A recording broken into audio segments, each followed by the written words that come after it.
Medical science اب تک اس موذی مرض سے بچاؤ کی دوا دریافت کرنے میں ناکام رہی ہے، اور جب تک اس وائرس سے بچاؤ کی دوا دریافت نہیں ہو جاتی تو سوائے احتیاط کے کوئی چارہ نہیں۔ اس مرض سے بچاؤ کی احتیاطی تدابیر جاننے کے لیے ضروری ہے کہ اس وائرس کی منتقلی کی بنیادی وجوہات کا علم ہو۔ ہیپیٹائٹس بی کی طرح ہیپیٹائٹس سی کا مہلک وائرس بھی متاثرہ خون اور براہ راست جسمانی تعلق کے ذریعے سفر کرتا ہے۔ پاکستان میں ایک ہی سرنج کو بہت سارے لوگوں پر استعمال کرنا عام ہے، اور یہ بھی اس وائرس کی منتقلی کی ایک بڑی وجہ ہے۔ چھوٹے شہروں اور دیہاتوں میں اور کہیں کہیں تو بڑے شہروں میں بھی خود ساختہ ڈاکٹر ایک ہی سرنج کو مختلف مریضوں پر اکثر استعمال کرتے ہیں، اور اگر ایک مریض کو ہیپیٹائٹس بی یا ہیپیٹائٹس سی ہے تو اس کے جراثیم خود بخود اس سوئی میں لگ جائیں گے۔ اب اگر وہی سوئی کسی دوسرے مریض پر استعمال کی جائے تو ان بیماریوں کے جراثیم اس شخص کے جسم میں منتقل ہو جائیں گے۔ جسم میں داخل ہونے کے بعد یہ مہلک وائرس خون کے ذریعے جگر تک پہنچتا ہے اور پھر فوری طور پر بڑھنا شروع کر دیتا ہے۔ آخری مراحل میں وہ بیمار جگر سوج کر ناقابل علاج ہو جاتا ہے۔ اگر ابتدائی مراحل میں اس بیماری کا پتہ چلا کر علاج نہ کیا جائے تو عین ممکن ہے کہ مریض جلد موت کا شکار ہو جائے گا۔ مگر سرنج کا استعمال اس موذی وائرس کی منتقلی کا صرف ایک ذریعہ ہے۔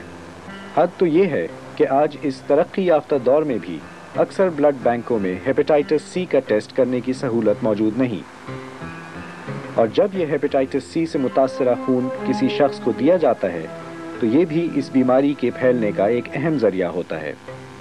اس کے علاوہ ایسے آلات جنہیں جراثیم سے پاک نہ کیا گیا ہو اور جنہیں ڈاکٹر، جسم گودنے والے، ناک اور کان چھیدنے والے اور حجام استعمال کرتے ہیں، اس بیماری کو پھیلانے کا ذریعہ بنتے ہیں، کیونکہ ایک معمولی سا زخم بھی اس وائرس کو ہمارے جسم میں داخل ہونے کا راستہ فراہم کر سکتا ہے۔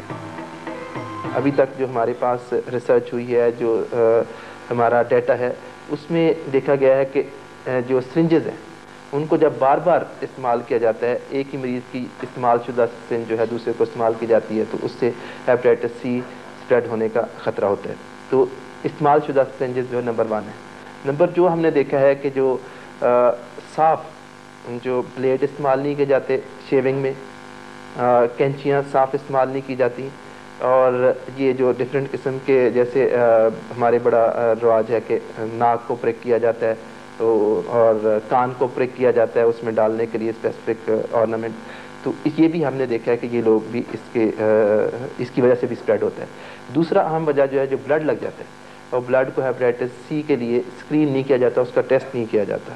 تیسری وجہ جو ہے کہ جو آپریشن کیے جاتے ہیں، اور خاص کر وہ آپریشن جو کہ ایک اچھے اسپتالوں میں نہیں ہوتے جہاں پہ ان کی صفائی کا خیال نہیں رکھا جاتا، ان سے بھی ہیپیٹائٹس سی جو ہے وہ پھیلتا ہے۔ عام طور سے ہیپیٹائٹس سی میں مبتلا ہونے کا فوری علم نہیں ہوتا، کیونکہ اس کے خطرات کا فوری طور پر اندازہ نہیں ہوتا، جبکہ کسی ویکسین یا بچاؤ کی ادویات کی غیر موجودگی میں اس مرض سے بچنے کے لیے احتیاطی تدابیر کے سوا کوئی چارہ نہیں۔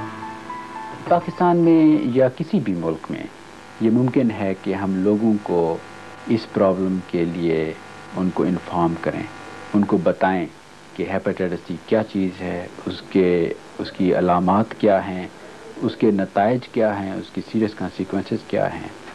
اس سے ہمیں کم از کم لوگوں کو اویئر کر دیں گے کہ اس سے بچنے کی کیا طریقے ہیں، اور اس سے وہ خود ہی اپنا خیال رکھیں گے۔ وہ ڈاکٹر سے پوچھیں گے، لوگوں سے پوچھیں گے کہ جو خون ہمیں لگ رہا ہے وہ ہیپیٹائٹس سی سے پاک ہے یا نہیں، جو سرنجز ہمیں استعمال کی جا رہی ہیں ہمارے اوپر وہ اس سے پاک ہیں یا نہیں۔